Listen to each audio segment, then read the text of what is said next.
now we want to get you to Texas, where Governor Greg Abbott is calling for the civil arrest of state Democrats who fled the state to block a vote on the redrawing of the congressional map there. Now, the redistricting could flip 5 U.S. House seats to Republican in next year's midterms.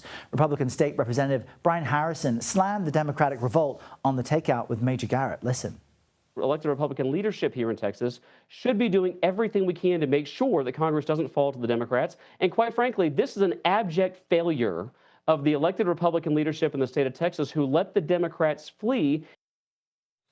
Meanwhile, Texas Democratic Congresswoman Julie Johnson, who stands to lose her seat if redistricting takes place, spoke out about the president's demand to expand the GOP majority in the House. I never thought, as a Texan, as an elected member of the Texas House of Representatives, and now as an elected member from Texas to the United States House of Representatives, that I would see the governor of the proud state of Texas bend a knee to a felon from New York. And while all of this is happening, California Democrats are moving forward on a redistricting plan of their own. They're trying to negate the potential added GOP seats from Texas. State and congressional lawmakers have already met to draft a new congressional map. One source is telling CBS News this is just about complete. Governor Gavin Newsom says his party has no choice but to fight back. Things have changed. We're reacting to that change. They've triggered this response, and we're not going to roll over, and we're going to fight fire with fire. Whatever they are doing will be neutered here in the state of California. What does this all mean for the rest of us? Well, David Becker joins us now. He's the executive director at the Center for Election Innovation and Research and a CBS News election law contributor. All right, David, you're the right person to speak to on this topic. What do you make of what Texas Republicans are doing? These congressional maps were changed with the census 5 years ago. They will change again in another 5 years. So is this current effort legal? So mid-decade redistricting is very, very rare. It's really only been done once before voluntarily by Texas in the 2000s. But the Supreme Court held in that case there's no federal constitutional prohibition on mid-decade redistricting. So at least with regard to the federal constitution, it is legal. But there are concerns that there's extreme partisan gerrymandering, which right now the Supreme Court has said is a concern, but they can't do anything about it.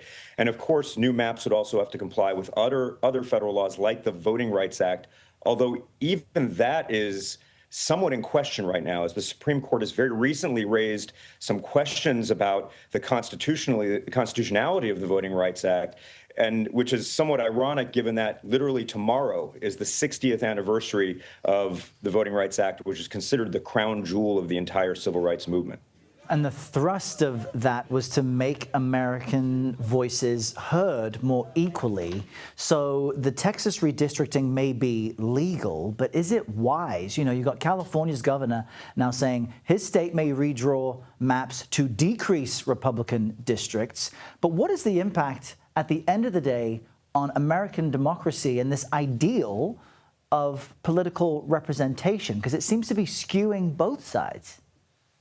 Yeah, Errol, that's a great point. I mean, you heard the Texas state representative, the Republicans, say their job was to maintain U.S. House control for the Republicans. And that's not really what their job is supposed to be. The United States House is supposed to be the people's house. We have to remember, although these lines are being drawn, there are people within those lines. There are people who think they know who represents them, who know who they can petition if they need something from their government. And this constant shifting around of the lines effectively makes these people pawns where they don't really know who's going to represent them, all in the aim of maybe getting an additional seat and holding on to power in a very narrowly divided United States House. And so the Democrats apparently now feel like they have no choice. And I can certainly understand that given what Texas is about to do, what some other Republican-led states are about to do at the behest of the president. And then, as you noted, California is moving forward. They might be able to achieve as many as 9 more seats for Democrats. New York might move a little more slowly. They have some constitutional barriers to change in 2026. Illinois could probably move quite quickly. So we could see this tit for tat between the parties. And in the middle of it are the voters who are really looking to be represented by members of Congress that they can go to if they need any kind of assistance. Yeah, and I'm worried about voters who aren't really on either side. They see themselves as politically in the middle, which typically each party would try to attract. Where does this leave them? We'll certainly keep following this issue. David Becker, great to get your insight this morning. Thanks for being with us.